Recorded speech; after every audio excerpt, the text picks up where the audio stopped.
ദേ മരിക്കാറായിരിക്കണം ഈ ബോക്സിനെ നമുക്കൊന്ന് കുട്ടപ്പനാക്കി എടുത്താലോ. ഞാൻ പിന്നെ ഒരു സകലകല വല്ലഭനായതുകൊണ്ട് ദേ ആ ബോക്സിനെ ഇങ്ങനെ ആക്കി എടുത്തിട്ടുണ്ട്. എങ്ങനെയുണ്ട്? ഓക്കെ, ഇനി നമുക്ക് ഇതിലൊരു ഹാമ്പർ സെറ്റ് ചെയ്താലോ. ആദ്യം തന്നെ നമുക്ക് ഒരു ഡേറ്റൊക്കെ ഡീറ്റെയിൽ ചെയ്തൊരു ഫ്രെയിമാണ് വെക്കാനുള്ളത്. അത് വെച്ചു. അത് കഴിഞ്ഞ് നമുക്ക് വയ്ക്കാനുള്ളത് ഒരു ടീഷർട്ടാണ്. നെക്സ്റ്റ് ആയിട്ട് നമ്മളൊരു ചോക്ലേറ്റിൻ്റെ പെർഫ്യൂം വെച്ചിട്ടുണ്ട് കേട്ടോ. ഓക്കെ, ഇനി അല്പം ചോക്ലേറ്റ്സ് ആവാം. ഓക്കെ, അപ്പോൾ അത്യാവശ്യം നമ്മൾ ചോക്ലേറ്റ്സ് ആഡ് ചെയ്തിട്ടുണ്ട് കേട്ടോ.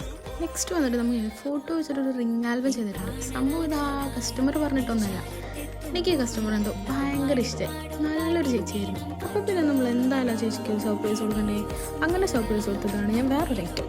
ഇതേ ആളുടെ പേരൊക്കെ വെച്ചിട്ടൊരു റെസിൻ്റെ കിച്ചി. ആളെന്തായാലും ഭയങ്കര ഹാപ്പി ആയിട്ടുണ്ട്. ആളുടെ ഹാപ്പിനെസ് കണ്ടിട്ട് നമ്മൾ ഹാപ്പി. ഇനി പറ, നിങ്ങൾ ഹാപ്പി ഇത് കണ്ടിട്ട്? നമുക്ക് എന്തായാലും ഇനി ഒരു റൈറ്റിങ്സും കൂടെ വെച്ചിട്ട് നമുക്ക് ഈ ബോക്സ് അങ്ങോട്ട് ക്ലോസ് ചെയ്യാം. പിന്നെ ഇത് ഇഷ്ടപ്പെട്ടൊന്ന് കമൻറ്റ് ചെയ്യണേ, നിങ്ങളുടെ അഭിപ്രായം എന്നറിയാനാണ്. അപ്പോൾ ഓക്കെ, ബൈ.